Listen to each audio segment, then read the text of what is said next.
બાળક મને આપ. પણ ભાઈ આ તો જોતો ખરો. નહીં, તું મને આપી દે. બહુ બહુ વિલાપ દેવકી કરે છે. અરે ભાઈ, અમે સામેથી તને 8મું સંતાન આપી દઈશું. પણ નહીં કંસ, હવે એ દેવકીની કોઈ વાત સાંભળવા માંગતો નથી. જે બેનને પોતે સારથી બની અને નગરની બહાર વળાવે એટલી એને વાલી હતી દેવકી, એની એક વાત આ સાંભળવા તૈયાર નથી. નહીં બેન,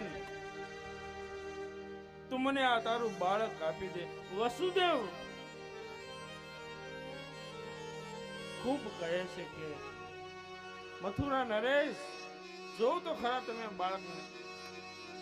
પણ આમ છતાં ક્રોધ કરી એકદમ